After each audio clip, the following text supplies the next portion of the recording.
Selamat hari Rabu untuk kamu yang sedang berlabuh menuju ke warung Budayanti. Sekarang kita akan kembali diperlihatkan dengan Xiao Yan yang pada saat ini telah menyelamatkan Aoki. Lalu Xiao Yan pada akhirnya segera menghela nafas dan segera melihat sekeliling. Xiao Yan lanjut bertanya berapa lama lagi sebelum sumber origin Qi muncul di tempat ini. Aoki pada akhirnya sedikit merenung sebelum akhirnya berkata bahwa jika mereka menghitung waktunya hal itu akan segera memakan waktu kurang lebih 20 tahun lagi. Xiao Yan pun menganggukkan kepalanya sebelum akhirnya berkata bahwa bintang ini terasa agak aneh. Xiao Yan pun menoleh ke arah Lei Ji dan berkata apakah Lei Ji tahu siapa saja yang disegel di sini? Jelas sekali sumber energi ini pasti berhubungan dengan sosok tersebut. Lei Ji pun melangkah maju dan pada saat ini segera berbicara dengan lembut. Lei Ji berkata bahwa dirinya tahu sosok tersebut. Orang ini juga merupakan seorang makhluk keabadian bernama Dong Haiwan. Di zaman kuno manusia ini memiliki kekuatan bertarung yang sangat unggul. Hal itu dikarenakan dirinya memiliki lautan bintang yang tidak terkalahkan oleh semua orang. Mendengar apa yang dikatakan oleh Lei Ji, Li Chu pada saat ini terus-menerus menatap ke arah Lei Ji. Tatapan Li Chu pada saat ini terlihat sedikit aneh. Dirinya sepertinya mengenali Lei Ji tetapi pandangan ini hanya berlalu sejenak. Sementara itu Lei Ji pada saat ini juga sepertinya sudah menyadari sesuatu dari Li Chu. Sementara itu Lei Ji lanjut menjelaskan bahwa dikatakan orang ini memiliki dua lautan bintang. Hal itu dapat menampung 2 kali lebih banyak sumber origin Qi pada orang biasa. Setelah mencapai keabadian sumber energi di lautan bintangnya benar-benar telah mencapai tingkat yang tidak terbayangkan. Sepertinya karena hal inilah pada akhirnya sumber energinya benar-benar dapat menghidupi bintang ini. Xiao Yan pada saat ini sedikit terkejut mendengar apa yang dijelaskan oleh Lei Ji. 2 lautan bintang dan ini benar-benar sama dengan apa yang dialami oleh Xiao Yan. Xiao Yan pada akhirnya berkata bahwa kekuatan orang ini sepertinya benar-benar sangat ekstrim. Dengan sumber daya yang sangat kuat ketika orang tersebut disegel dirinya benar-benar masih bisa memberikan manfaat bagi semua orang. Tentu saja orang kuat seperti ini tidak boleh dilewatkan dan mereka pada saat ini harus segera melepaskannya. Mendengar apa yang dikatakan oleh Xiao Yan ini semua orang seketika tercengang dan hanya Lei Ji yang masih tetap tenang. Lei Ji diselamatkan oleh Xiao Yan setelah Xiao Yan membuka segelnya dan Lei Ji secara alami mengetahui apa yang akan dilakukan oleh Xiao Yan. Namun Lei Ji pada saat ini memiliki sebuah pemikiran dan kembali mulai berbicara. Lei Ji berkata bahwa setelah sekian waktu berlalu dirinya tidak tahu apakah orang ini akan menjadi musuh atau teman setelah diselamatkan. Di sisi lain Li Chu juga pada saat ini tampak sedikit terkejut tetapi Li Chu buru-buru mulai membuka mulutnya. Li Chu berkata kepada Xiao Yan bahwa saudara Xiao Feng tidak boleh. Sebelum Li Chu menyelesaikan kata-katanya Xiao Yan pada saat ini berbalik untuk menatap ke arah Li Chu. Dengan ekspresi tenang di wajahnya Xiao Yan memotong perkataan dari Li Chu. Xiao Yan berkata apa yang tidak boleh dilakukan oleh Xiao Yan. Li Chu pada akhirnya menunjukkan senyum masam sebelum akhirnya sosoknya segera menjelaskan kepada Xiao Yan. Li Chu berkata bahwa semuanya seperti apa yang dikatakan oleh gadis cantik ini. Tidak menjadi permasalahan jika orang yang akan dilepaskan ini adalah seorang teman. Namun jika orang ini merupakan musuh orang-orang yang berada di sini telah menyerap origin Qi miliknya selama hampir 1000 tahun. Oleh karena itu jika orang tersebut dibebaskan bukankah hal yang pertama akan dirinya lakukan adalah mengambil kembali energi miliknya. Dengan begitu maka dirinya khawatir semua orang di planet ini akan mati. Selain itu jika segelnya dibuka mungkin tidak akan ada lagi planet di tempat hukuman dewa yang bisa memberikan pelatihan. Jika saudara Xiao Feng melepaskannya maka orang tersebut tentu saja akan hidup, tetapi konsekuensinya adalah banyak orang yang pada akhirnya akan segera kembali kehilangan sumber energi masing-masing. Mendengar apa yang dikatakan oleh Liu Xiaoyan pada saat ini menyadari apa pemikirannya, namun pemikiran itu bukanlah apa yang dipikirkan oleh Xiaoyan pada saat ini. Xiaoyan justru memiliki ide yang sangat berani pada saat ini. Xiao Yan pada akhirnya menatap ke arah tahanan spiritual dan bertanya dapatkah mereka mengontrol formasi dan mengetahui berapa banyak orang yang telah disegel di seluruh hukuman para dewa? Jika memungkinkan bisakah mereka membebaskan semua orang? Suara Xiao Yan ini tidaklah nyaring tetapi perkataan ini tentu saja mengejutkan semua orang. Lei Ji juga pada saat ini benar-benar kaget. Dirinya tidak tahu apa yang pada saat ini dipikirkan oleh Xiao Yan. Namun yang jelas dan yang pasti adalah Xiao Yan pada saat ini akan menggulingkan seluruh tempat hukuman dewa. Sementara itu Li Chu yang terkejut juga pada saat ini segera tersadar dan kekhawatiran melonjak di wajahnya. Li Chu lanjut berkata bahwa saudara Xiao Feng akan mendapatkan permasalahan besar jika melakukan hal ini. Xiao Yan pun kembali menoleh ke arah Li Chu dan berkata mengapa saudara Li Chu tidak memberitahu Xiao Feng apa permasalahan besar ini? Apakah permasalahan besar ini akan datang dari aliansi hukuman para dewa atau aliansi Dosian?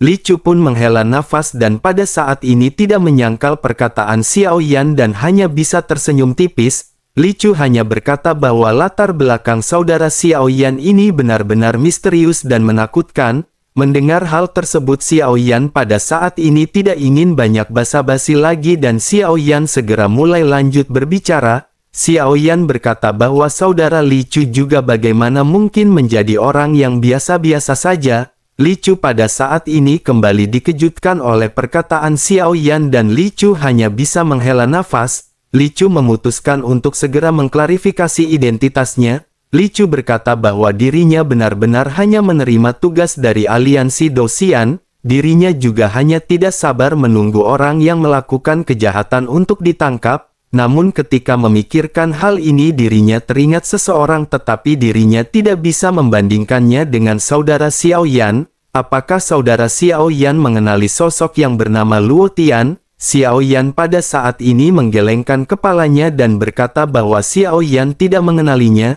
Xiao Yan memang belum pernah mendengar nama ini dan nama ini benar-benar sangat asing. Sementara itu Li Chu pada saat ini segera menjelaskan bahwa dirinya pernah dikirim ke tempat hukuman para dewa oleh aliansi Dosian. Dirinya memiliki tujuan untuk pelatihan dan dirinya berpikir saudara Xiao Yan juga sama. Namun pada akhirnya dirinya pergi dari sini setelah beberapa saat. Xiao Yan pun segera kembali bertanya dengan alis terangkat kepada Li Chu. Xiao Yan bertanya apakah Luo Tian juga diburu seperti Xiao Yan. Li Chu pun merenung sejenak sebelum akhirnya sosoknya segera menggelengkan kepalanya.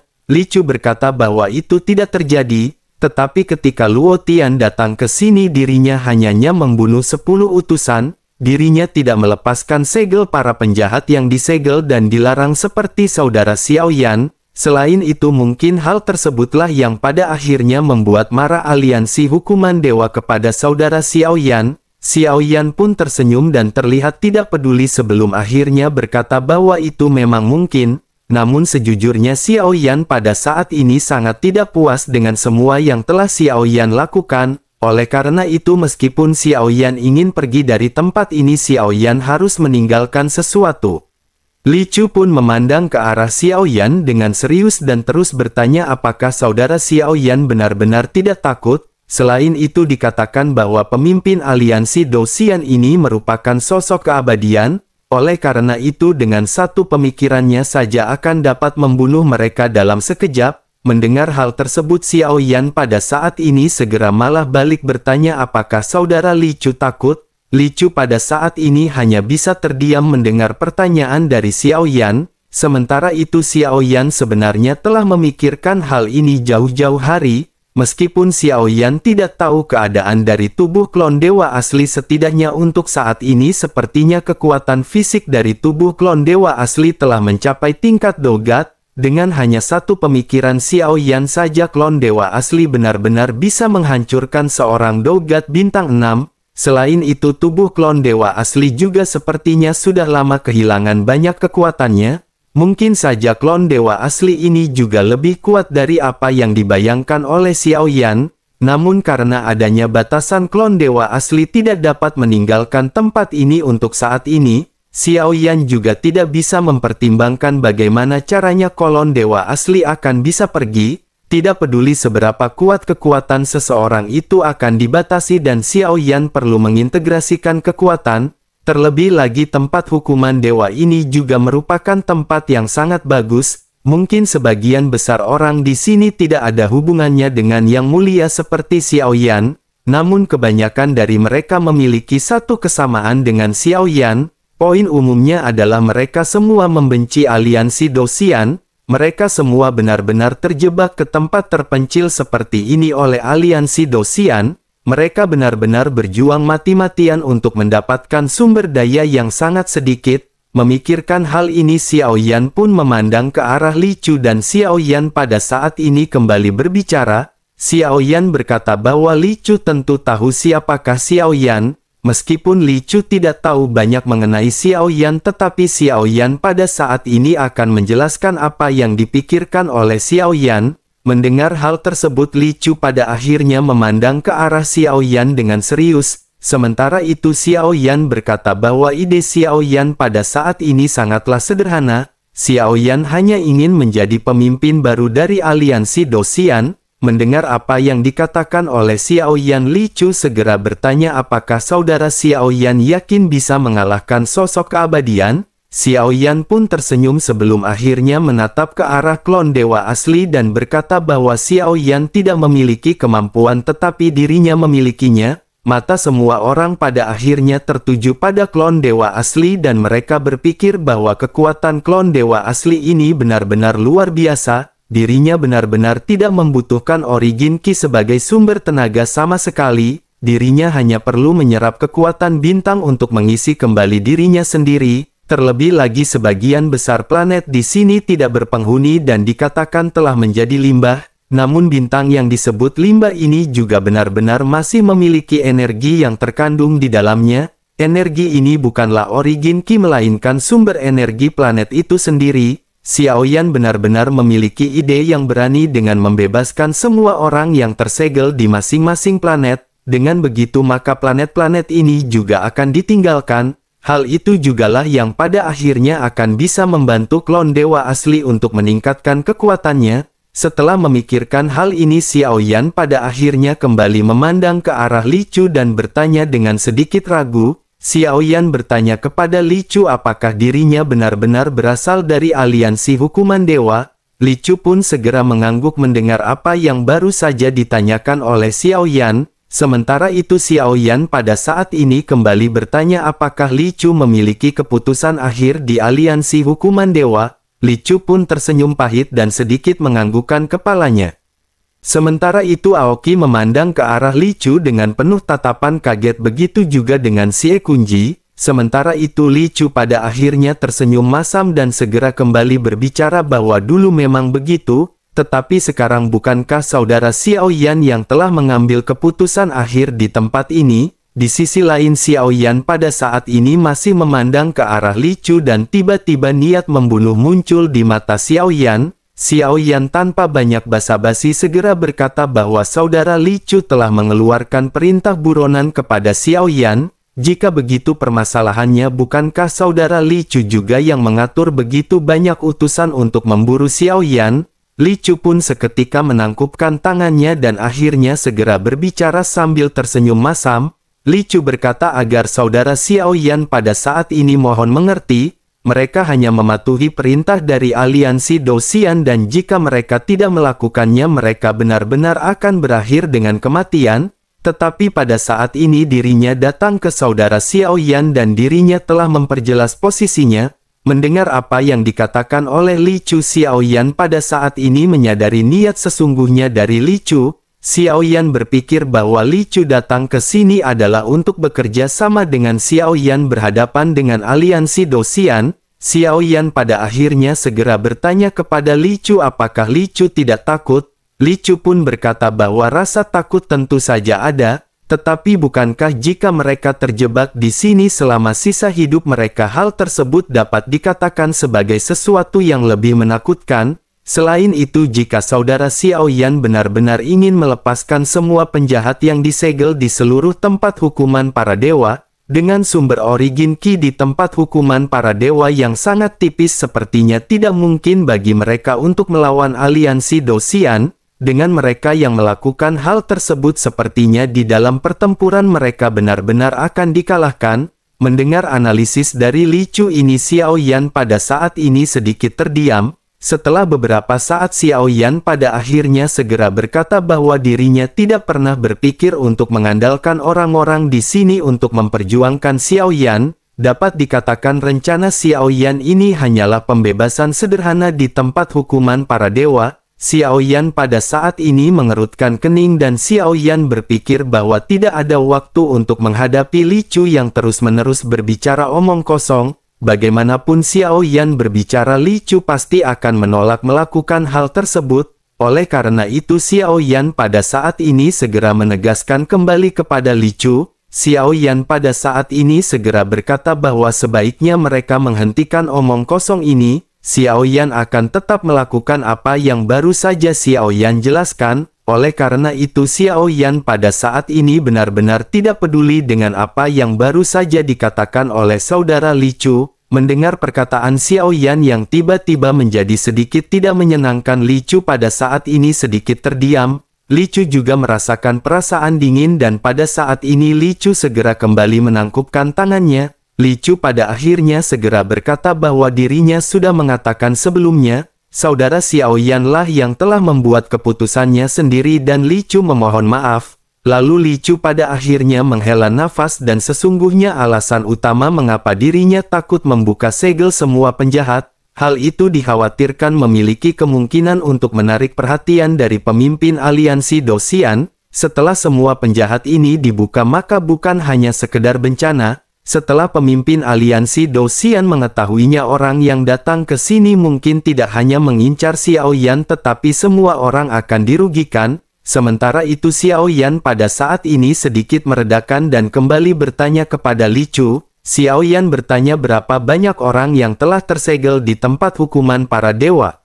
Li Chu pun merenung sejenak sebelum akhirnya menjelaskan bahwa semuanya ada 9.872 orang yang tersegel. Saudara Xiao Yan telah membebaskan 12 orang, oleh karena itu masih ada 9.860 orang. Xiao Yan pun menganggukkan kepalanya dan bergumam bahwa dirinya khawatir akan memakan waktu ratusan tahun atau bahkan lebih lama. Tetapi semua ini harus dilakukan dan jangan berbicara tentang mengalahkan aliansi Dosian untuk saat ini. Selain itu segel dan larangan ini juga awalnya disebabkan oleh Xiao Yan.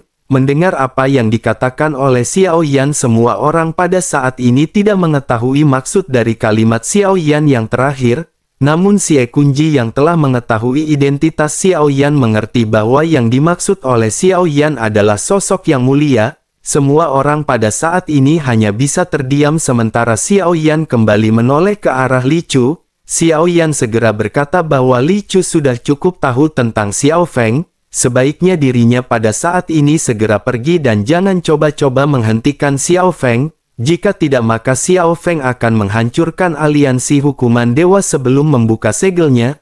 Li Chu pada saat ini terdiam dan barulah kali ini senyuman benar-benar menghilang di wajahnya. Li Chu menyadari bahwa ini adalah sebuah peringatan secara langsung kepada Li Chu. Li Chu hanya bisa tersenyum pahit dan tidak membantah dan hanya menangkupkan tangannya. Sosoknya pada akhirnya langsung bergegas pergi meninggalkan kelompok Xiao Yan. Sementara itu Xiao Yan pada saat ini bergumam sambil melihat sosok Li Chu yang mundur. Xiao Yan bertanya apakah ini adalah sosok tiruan. Lei Ji pun menganggukkan kepalanya dan berkata bahwa seharusnya memang seperti itu.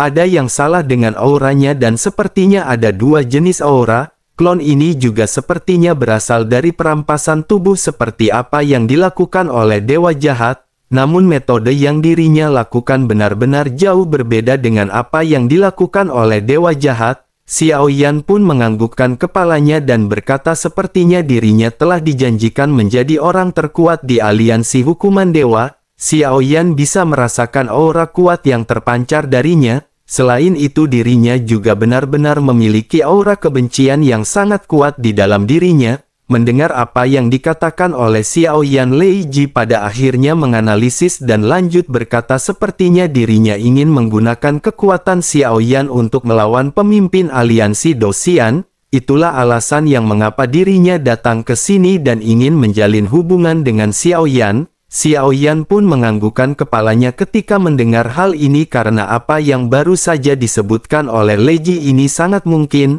Namun Xiao Yan pada saat ini melambaikan tangannya dan berkata agar semua orang jangan khawatir, sebaiknya mereka segera pergi karena Xiao Yan sangat tertarik dengan teman bawah tanah mereka. Xiao Yan ingin meminta nasihat tentang kultivasi apa yang bisa dilakukan oleh Xiao Yan. Xiao Yan pun menatap ke arah gua letusan sumber energi dan pada saat yang bersamaan pada saat ini Aoki buru-buru berbicara. Aoki berkata kepada Xiao Yan bahwa bawah tanah ini sangat berbahaya oleh karena itu saudara Xiao Feng harus berhati-hati. Xiao Yan pun menganggukkan kepalanya dan pada saat ini tanpa penundaan lagi Xiao Yan segera bergegas. Pada saat ini yang tersisa di atas hanyalah Xie Kunji yang diperintahkan untuk menjaga di luar bersama dengan Aoki. Melihat sosok Xiao Yan yang pada saat ini menghilang, sosok Aoki seketika mengerutkan kening. Aoki bergumam bahwa tidak ada seorang pun yang pernah keluar dari bawah tanah hidup-hidup.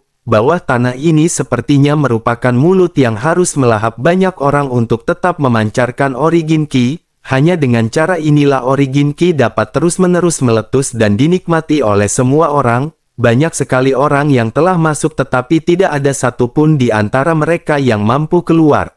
Xie Kunji pun sedikit tersenyum sebelum akhirnya menatap ke arah Aoki dan berkata bahwa orang lain mungkin tidak bisa melakukannya, tetapi dirinya pasti akan bisa melakukannya dan mereka hanya harus menunggu. Aoki pun menatap mata tegas dari Xie Kunji dengan penuh kebingungan. Aoki pun segera lanjut bertanya siapakah sosok ini dan mengapa Xie Kunji begitu yakin. Xie Kunji pun pada saat ini sedikit tersenyum dan berkata bahwa mengenai identitasnya mungkin Aoki tidak akan percaya, tetapi sejujurnya dirinya adalah benar-benar orang yang mereka tunggu. Awalnya dirinya sangat tidak percaya tetapi sikap mendominasinya ini seharusnya tidak salah lagi. Mendengar apa yang pada saat ini dijelaskan oleh Xie Kunji, Aoki tiba-tiba merasa tidak senang. Dirinya dengan suara dalam segera berbicara bagaimana Xie Kunji pada saat ini benar-benar masih ingin berkomedi. Sebaiknya Xie Kunji jangan menggoda Aoki mengenai permasalahan yang mulia. Mendengar apa yang pada saat ini dikatakan oleh Aoki, Xie Kunji pada akhirnya segera kembali menjelaskan. Xie Kunji berkata bahwa ini memang benar. Dirinya adalah reinkarnasi dari Yang Mulia, meskipun tidak ada bukti kuat tetapi dirinya yakin dan hal ini tidak diragukan lagi. Melihat keseriusan dari Xie Kunji yang tidak pernah terlihat, Aoki pada saat ini memandang ke arah Xie Kunji dengan linglung. Aoki berpikir sepertinya hal ini memang benar. Setelah beberapa saat keraguan di mata Aoki, pada akhirnya dirinya akan perasaan menyesal di dalam hatinya. Aoki pada akhirnya segera berkata jika begitu permasalahannya bukankah dirinya pada saat sebelumnya telah meremehkan Yang Mulia? Aoki benar-benar menyesali perbuatannya ketika Xiao Yan baru saja tiba dan menawarkan bantuan kepada mereka. Pada akhirnya Aoki pun segera berteriak kepada Xie Kunji mengapa Xie Kunji tidak memberitahu Aoki pada saat sebelumnya. Bagaimana dirinya harus menghadapi Yang Mulia di masa depan setelah dirinya meremehkan Yang Mulia. Xie Kunji pun menepuk bahu Aoki dan tersenyum. Xie Kunji lanjut berkata agar Aoki pada saat ini jangan khawatir, Yang Mulia tidak akan mempedulikan apa yang baru saja terjadi. Sebaiknya Aoki merawat saja lukanya dengan baik dan mereka hanya bisa menunggu Yang Mulia keluar. Aoki pada saat ini menghela nafas dan menggertakkan giginya.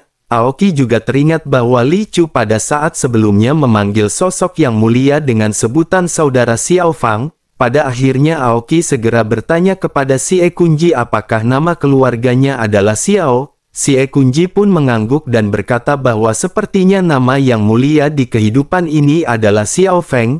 Mata Aoki pun seketika membeku saat mendengar perkataan dari Xie Kunji dan tubuhnya benar-benar terkejut. Aoki mengulangi nama Xiao Feng di tengah-tengah keterkejutannya sebelum akhirnya lanjut bertanya. Aoki bertanya kepada Xie Kunji apakah dirinya adalah orang yang membuat permasalahan di langit berbintang barat laut ratusan tahun yang lalu. Apakah ini adalah orang yang dicari oleh aliansi hukuman dewa dengan hadiah tertinggi? Xie Kunji pun mengangguk dan ketika Aoki mengetahui fakta ini dirinya benar-benar sangat terkejut. Namun ketika dirinya mengetahui informasi bahwa Xiao Feng ini adalah reinkarnasi dari Yang Mulia, dirinya segera mengerti mengapa Xiao Feng bisa menyebabkan keributan seperti itu. Aoki pada akhirnya merasa sulit bernafas dan tiba-tiba pada saat ini segera kembali bertanya kepada Xie Kunji. Aoki bertanya apakah Yang Mulia pada saat ini ingin menyelamatkan semua orang di tempat hukuman para dewa.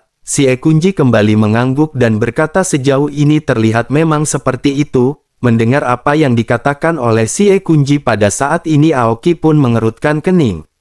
Aoki lanjut berkata bahwa kekuatan Yang Mulia telah menurun terlalu banyak setelah reinkarnasinya. Sekarang dirinya hanya sekuat seorang Dogat bintang 4. Jika mereka ingin menyelamatkan semua orang di sini, mereka benar-benar akan menarik orang-orang dari aliansi Dosian. Dengan begitu bagaimana cara mereka untuk melawan orang-orang tersebut? Xie Kunji pada saat ini kembali tersenyum karena Xie Kunji sebenarnya tidak memikirkan permasalahan ini. Xie Kunji lanjut berkata bahwa ini bukanlah hal-hal yang harus mereka pertimbangkan. Yang Mulia tidak membutuhkan saran dari mereka untuk melakukan tindakan dan mereka hanya perlu mengikutinya. Selain itu, bukankah Aoki tahu siapakah sosok Yang Mulia? Dirinya selalu bekerja selangkah demi selangkah dan di matanya dunia hanyalah seperti permainan catur. Sebagai pemain catur tentu saja dirinya bisa melihat hal-hal yang tidak bisa dilihat oleh para bidaknya. Oleh karena itu dirinya tidak perlu khawatir dan hanya perlu mengikuti Yang Mulia. Mendengar hal tersebut Xie Kunji pun kembali tersadar dan pada saat ini menganggukkan kepalanya. Sementara itu pada saat yang sama sosok Xiao Yan dan yang lainnya pada saat ini telah terjun ke lubang hitam. Begitu memasuki tempat ini mereka segera bisa merasakan sumber energi yang sangat kuat. Pada akhirnya setelah beberapa saat Xiao Yan segera mengeluarkan api surgawi untuk membuat penerangan. Mereka juga pada akhirnya segera menginjakkan kaki mereka ke tanah dan melihat sekeliling. Pada saat ini ada banyak sosok yang bergegas menuju ke arah Xiao Yan dan yang lainnya. Sosok-sosok ini terlihat seperti zombie yang dikendalikan oleh seseorang. Xiao Yan pun melihat sekeliling dan bergumam bahwa ini adalah mayat. Mereka semua tidak bernyawa dan apakah yang pada saat ini mengendalikan mereka untuk mencari janda yang tajir dan juga Tobrut?